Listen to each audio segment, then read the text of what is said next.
Hello everyone, here we are in Spielberg at the Red Bull Ring in Austria, and surprisingly after yesterday when it was grey and grey, today we've got a bit of blue skies, but again here at the Steiermark it's always a little unpredictable in regards to the weather, so let's see if the weather is going to be an issue here during the qualifying or later on during the race. Fact is, the leader of the championship at the moment is Mirko Bortolotti, and Mirko is 10 points ahead of Calvin van der Linde and 12 points ahead of Maro Engel. And it's kind of the battle of the three, even though theoretically there's still a few other drivers who, in regards to the points, could become champion. But I think all eyes are kind of on these three guys, on Mirko, on Calvin and on Maro. And of course the qualifying is going to be absolutely crucial, because at this point in time when we're all looking at the title, it's all about collecting every single valuable point. So let's see how the qualifying goes. Now enjoy and hear your commentators. Thanks very much, Farina. Good morning, everybody. Welcome to a sunny but crisp Red Bull Ring. It's pretty chilly out there. We've just been putting our jumpers on outside in the paddock because it's only just about 7 degrees. And we have had, although it's sunny, this little sort of misty, light, very light rain in the air, on and off for the last 45 minutes or so.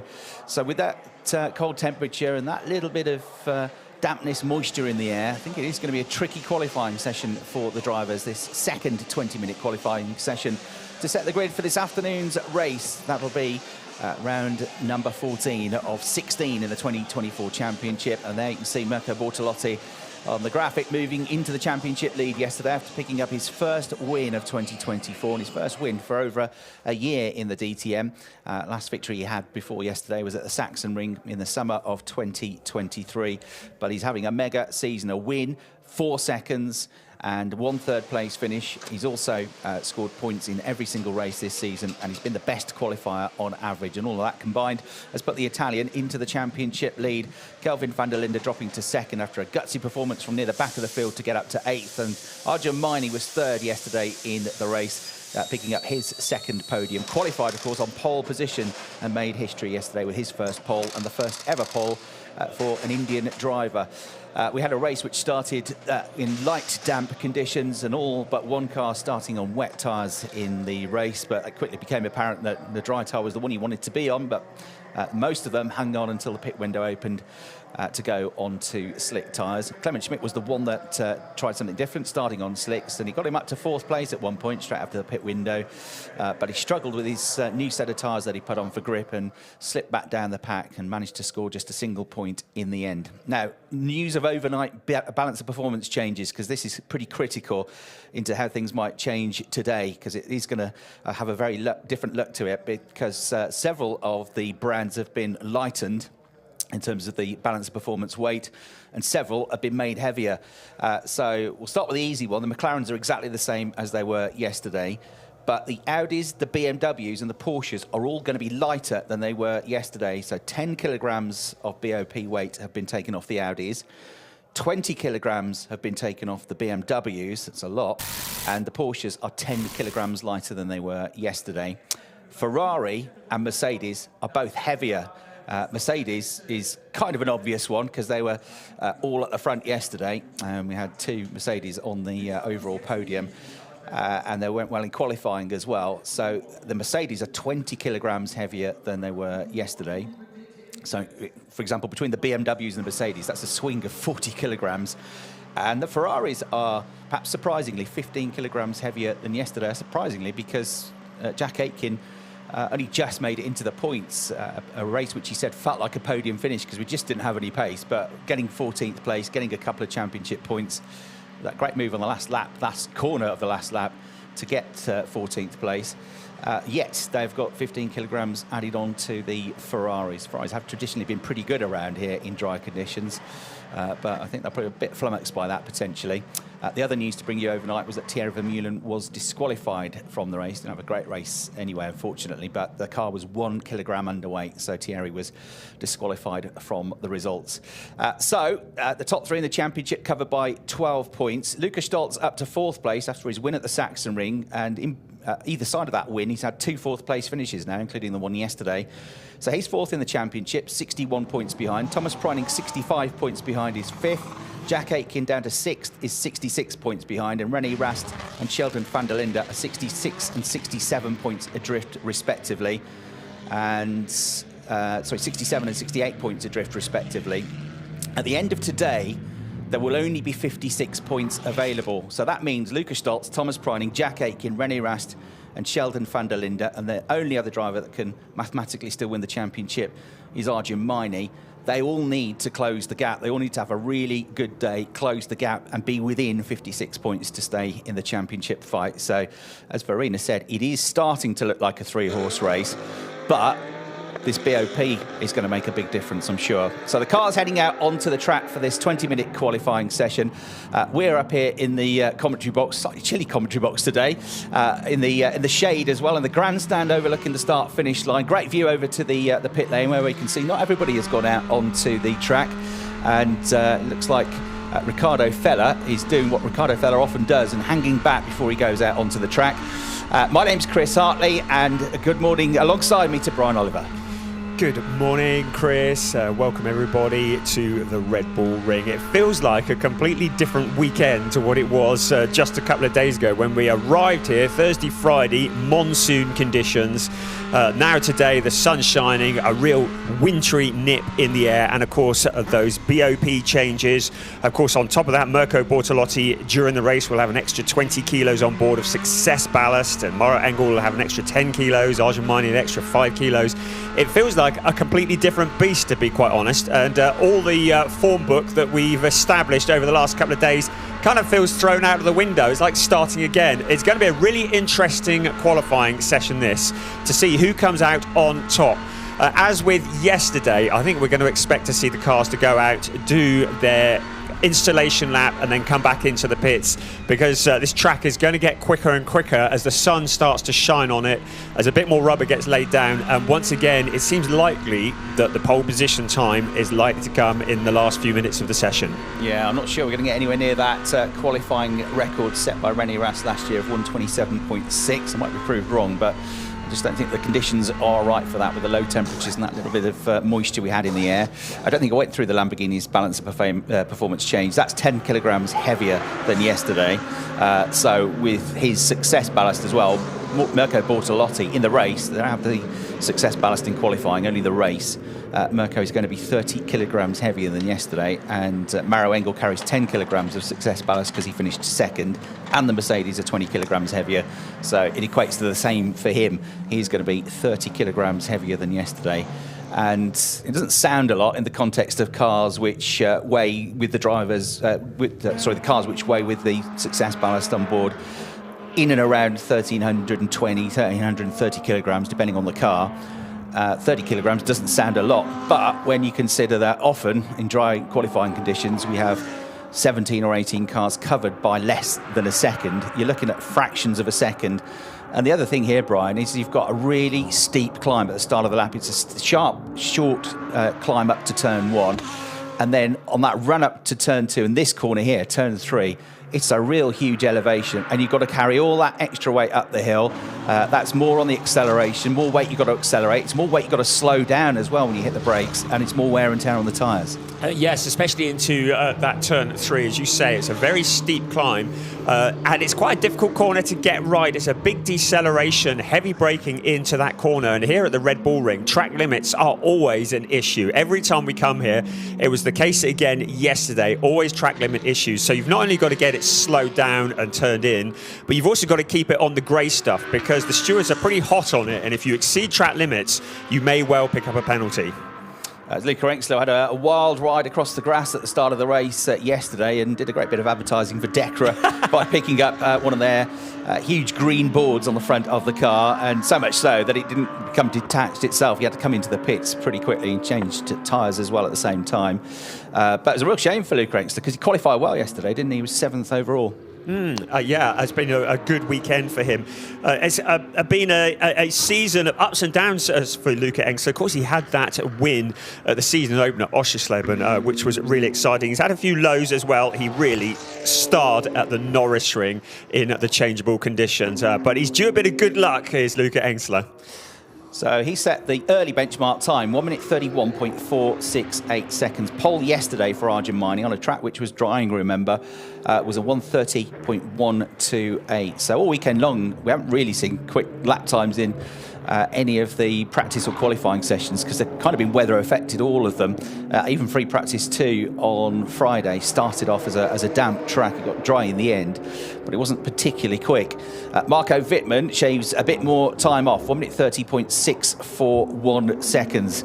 Marco after the race yesterday, in which he was an early retirement as well, saying, we're just not getting the luck at the moment. I'm waiting for it to change. But he has been pretty unfortunate at times this year, hasn't he, when you think back to almost winning a race at Oschersleben, wasn't it, with the change of the fuel that he lost out on. Take your time to warm up properly the tires.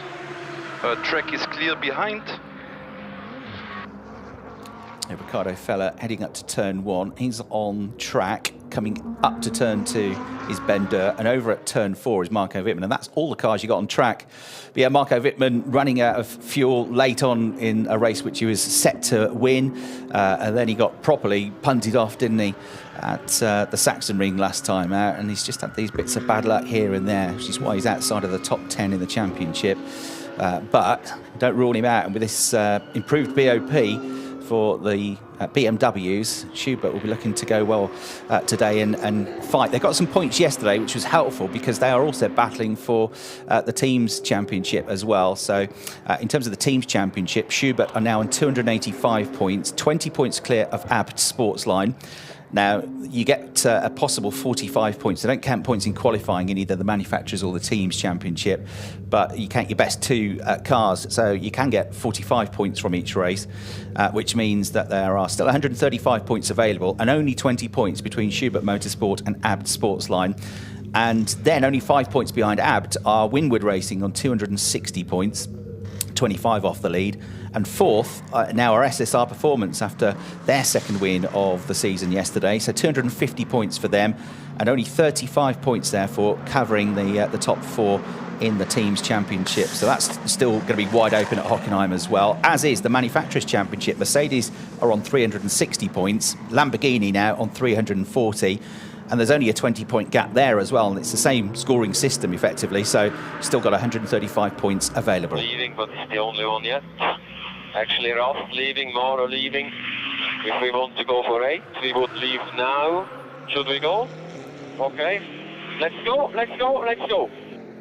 Right, slightly delayed transmission, I'll say that, Brian. That is all about, right, let's wait for the right gap on the track. Let's go, let's get out there now, find the right gap.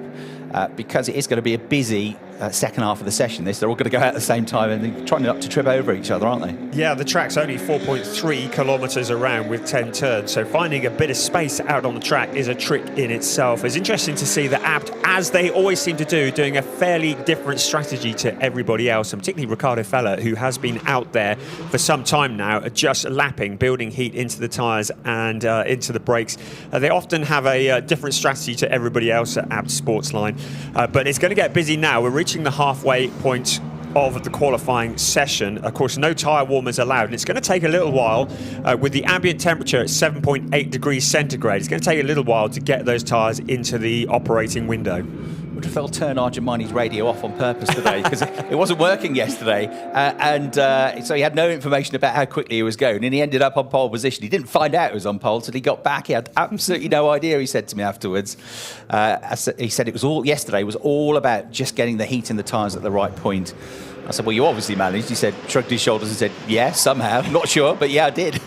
Well, it was on the radio in free practice on Friday where his engineer said to him, listen, this is not qualifying, slow down, which was amazing, wonderful to hear. And clearly, Arjun Maini has been dialed in all weekend. That podium was so good to see. But I think he was pretty disappointed with that, having started on pole position. He was expecting more than a third place out of yesterday's race. Yeah, he would have known it was going to be tough, but you always dream of the win, don't you? Especially when you're looking for your first win in the DTM. But he's having a super season, 9th in the championship, but he has another good day today. He could easily leapfrog 2 or 3 drivers and get back into the top 6. I suggest to keep close to the Merc in front. He's on your same strategy and will give you a nice tow. And it's Maro. There we go. Use the toe from Maro Engel. Two quick drivers together. Maro Engel looking for his first championship title, and René Rast, he's not going to get his fourth in all likelihood this year, although he's mathematically still in the hunt. But he's a driver well capable of winning round here. He won here in DTM for the first time. In fact, he won both times in 2018, both races there. He won 2017, he got a win, and then he got a win here last year. So 4 race wins around this circuit in DTM, which nobody else has achieved. Really interesting to hear them talking about the toe, the slipstream effect down along, especially along the pit straight and then out of turn 1 up towards turn 3. The car in front punching a hole in the air, the car behind benefiting from it, whether the car in front likes it or not. But really interesting to hear that on the team radio, and the teams are thinking about how to extract every last thousandth out of the lap time. Yeah, so Maro Engel and René Rast just heading up to turn 2 at the moment, coming up towards the end of the first sector. Sector 1 takes in turn 1 and turn 2, that flat out left-hander at the top of the hill, the Munster curve. It's only a short sector really, but the second sector is much longer. That's about half the lap time. Takes in turns 3, 4, 5 and 6. And then the final mainly downhill run through turns 7 to 10 is sector 3, which is the sort of mid-length sector. But sector 1, quite often yesterday we were seeing drivers setting absolute best first sector times, but you couldn't get too excited, because if they're lost out in the middle sector, the more twisty section, more corners in it, then they weren't getting a good lap time, even though they started the lap well. Sector 1, Brian, really is all about power, isn't it, and torque getting up that hill. The middle sector is all about how well the car handles through the turns. Yes, sector 1 very much benefiting the turbocharged cars, the natural aspirated ones maybe benefiting more in the windy section. So it's about a balance, isn't it? It's all very well being purple in sector 1, but if you're slow in sectors 2 and 3, then it's not really going to benefit you. And we've seen it before. Cars that have been on pole position with no purple sectors at all, they're just good across all 3. Right.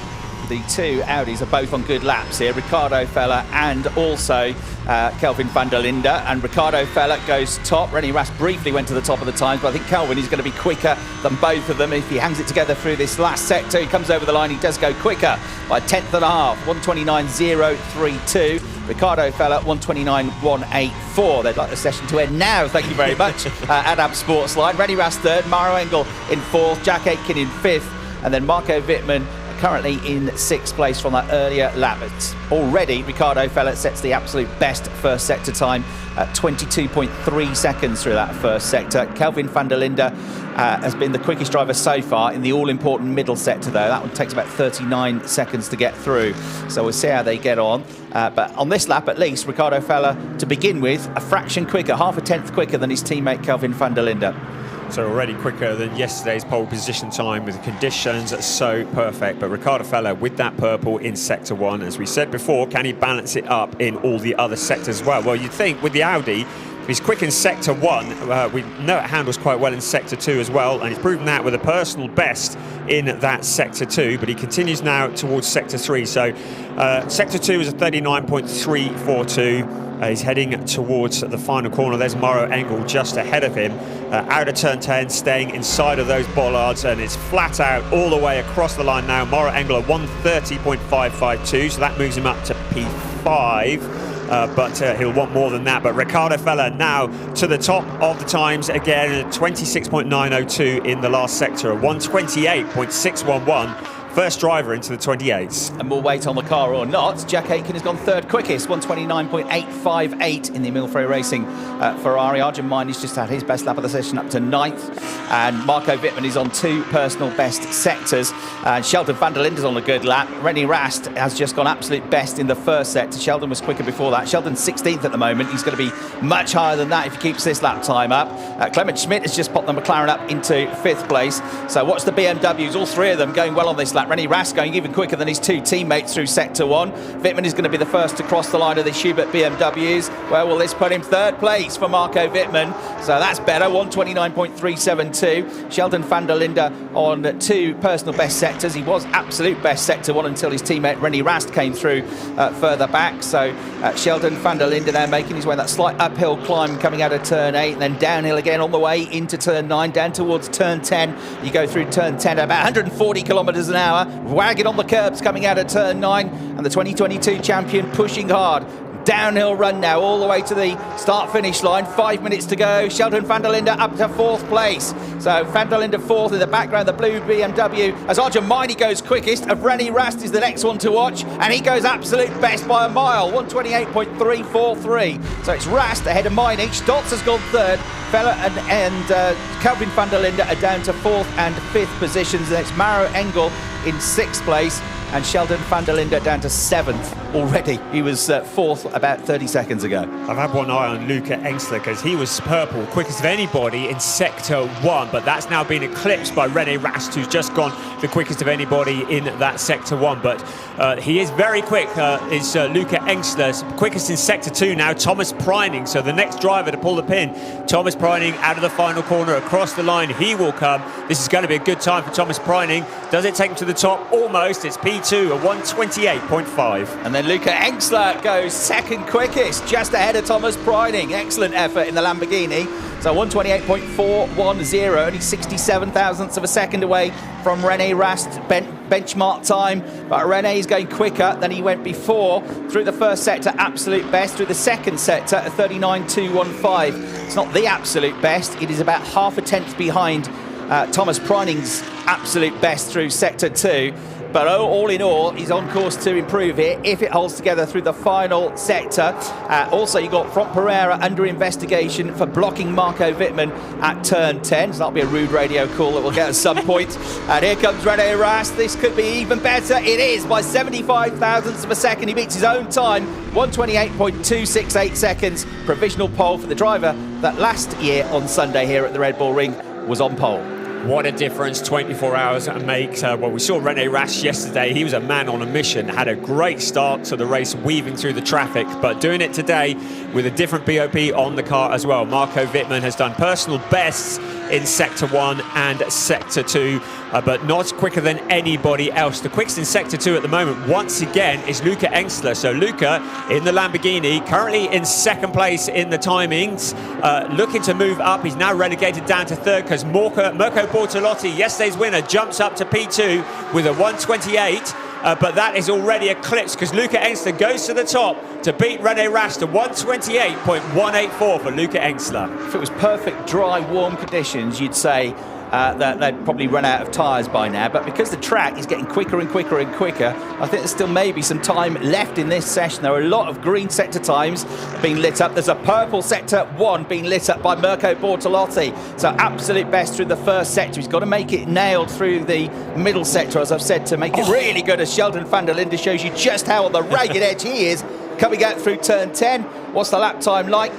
Not any good, but he's going to get time for another 2 if he wants. He's 10th at the moment, just behind his brother Kelvin van der Linde, who is in 9th place. Even though the Audis have been light and still struggling, he's Kelvin. He's over 4 tenths off the absolute best pace. Here we go then, Mirko Bortolotti coming out at the end of Sector 2. It's an absolute best Sector 2 as well for the championship leader. He makes his way through that left-right sequence at turns 7 and 8, goes over the crest now and down into turn 9. Bortolotti charging. He's absolute best in the middle sector, though. Has just been pipped by Thomas Preining, who is also on a charge and looking for pole position on his home circuit here. Bortolotti could get there first. 1 minute and 22 seconds to go. He's going to have time for one more lap. Borto comes through and goes quickest by a quarter of a second at 127.9. But here comes Preining. Can he be quicker? Yes. No, he can't. He loses out. The middle sector was mega. The last sector was a real disappointment. So 4th place for Thomas Preining, but he's got one more lap, one more chance as well. And a fascinating session this is. And almost all of the drivers on this lap that they're on now have done personal best Sector 1. So it's getting quicker and quicker, but time is running out. Mirko Bortolotti has eclipsed the quickest time set in testing a couple of weeks ago by 8 thousandths of a second. So really, really quick. The only driver into the 27s. But we've still got 40 seconds remaining of this session. When the clock strikes 0, any cars that are on a lap will be able to continue on that lap and it will count. Not seeing any purples at the moment. Have we seen the best? At the moment, it's Mirko Bortolotti quickest. Great job from Luca Engstler at the moment, provisionally on the front row. Yeah, and Front Pereira, who was last time I looked about 2 minutes ago, is now 5th. Mercedes struggling, as you'd expect, more weight on the cars with the BOP change overnight. So Stotz and Maini the best of them, but they're only 6th and 7th. And Miney's going to have another 5 kilograms on board when he gets to the race as well, for finishing 3rd yesterday in terms of success ballast. Right, Marco Wittmann, what can he do? He's suddenly plummeted down to 18th place. Such has been the change of pace. A flag is now out. René Rast has set the absolute best first sector. So he's one to watch in the blue number 33 BMW. Let's see how his teammate gets on first, though. It's going to be a better lap for Marco. He goes way out wide coming out of turn 9 as well. Very similar to what Sheldon van der Linde did a couple of laps ago. He races for the line. How high can he get up the order? Marco Wittmann comes through. Not much higher. Only 16th place for Marco Wittmann. But what about René Rast? He's on a charge through the first sector. He's just coming up to the end of sector 2. Here he is. He goes through the line at sector 2. 39.2 seconds. He's about a 10th down through that first sector. It could be good enough for second. He's going to have an absolute mighty final sector to go for pole position, though. Bortolotti and Exler ahead of him. Can René Rast at least get onto the front row of the grid? He's got half a chance. Maro Engel just in front of him. He's down in 13th place, having his worst qualifying since the first half of the season so far. But he's about to go for the line. He had a personal best first sector. Engel goes through, only 13th. René Rast stays in 3rd place. So it looks like Mirko Bortolotti has done it. We've got 1 or 2 still on track. Pereira, Kelvin van der Linde, but they are 6th and 11th at the moment. Clement Schmidt, Jack Aitken's 19th. They'll be delighted they've given that Ferrari more ballast than yesterday when he was struggling anyway. And so last but one for the Ferrari of Jack Aitken, and Thierry Vermeulen doesn't fare much better either in the other Ferrari, back in 15th place. Mirko Bortolotti has picked up his 7th pole position in the DTM. Stefan Schlunt, the SSR Performance team owner, is absolutely delighted. This is turning into a great weekend for the Italian. I have no idea what you did. I have no idea what you did, mate, but you're on fucking pole position. How did you manage that, they say? The car's heavier than it was yesterday. We didn't think the Lamborghini was going to be any good here in the dry. He was pretty pessimistic when we spoke to him yesterday about his chances. He said, we need it to rain. We need it to be at least greasy. That happened. But he was still quick when it dried out the second half of the race. Maro Engel was as quick, but he couldn't ever quite close the gap. And here he is again, Mirko Bortolotti, and he's banged it on pole position. He's going to have another 20 kilograms of success ballast for the race, but that gives him a real chance. And Kelvin van der Linde, his nearest rival in the championship, is way back, 11th. And Maro Engel is even further back, the driver 3rd in the championship, back in 13th place. So Maro's strong point in the last 3 weekends has been his qualifying performances, which at the start of the season were not good. We only got 1 top 10 qualifying in the first 6 sessions. In the last 7 sessions before today, he'd been in the top 6 every time but 1, but not today with that change of BOP. So Mirko Bortolotti will pick up another 3 championship points as well. Luca Exler in second will get 2 championship points, and René Rast will get 1 championship point. That means that Mirko Bortolotti will go into this afternoon's race with a 13-point lead in the championship now over Kelvin van der Linde, and a 15-point lead over Maro Engel. Bortolotti, Exler and Rast the top 3. Preining will be happy, I think, with 4th. Engine Nguyen going well this weekend. 5th in the race yesterday, 5th on the grid today. Front Pereira 6th, Lucas Stoltz 7th, Arjun Maini 8th, Ricardo Feller in 9th, and Lucas Auer rounded out the top 10 in qualifying. 0.7 of a second, the difference, quite a big difference between the front runners in terms of the gaps compared to what we normally have. Kelvin van der Linde and his brother Sheldon 11th and 12th, Maro Engel back in 13th, Max Powell 14th, Thierry Vermeulen 15th, Nicky Tim 16th, Marco Wittmann, try as he might, only 17th, Clement Schmidt 18th, Jack Aitken back in 19th place with a heavier Ferrari than yesterday, and Ben Durr in 20th place after he managed to qualify 9th and a personal best yesterday. So super slow-mos of the top 3. René Rast hasn't been on pole position since we came to the Red Bull Ring last year. It looked like he might just do it today. He was on provisional pole a couple of times, but in the end, not quite having enough in the tank to do it. And Torsten Schubert, the team boss, that reaction tells you how disappointed they are, even with 3rd place. You expected a pole position, I reckon, and it didn't happen. But what a great performance from Luca Exler. He picks up 2nd place, starts on the front row of the grid, qualified really well yesterday. He's qualified even better today. So that's his best qualifying, starting in 2nd place with Mirko Bortolotti. Pole position for the Italian for the first time since Sunday at Oschersleben, the opening qualifying of the weekend, and he's now picked up 17 points from qualifying this year. Right, let's get some reaction down in the pit lane with Verena Rindt. And here I am with the pole setter. Well, congratulations, Mirko. What a fantastic weekend for you so far. And yeah, another pole position. So I guess you got a smile on your face for the right reason. Oh yeah, absolutely, absolutely.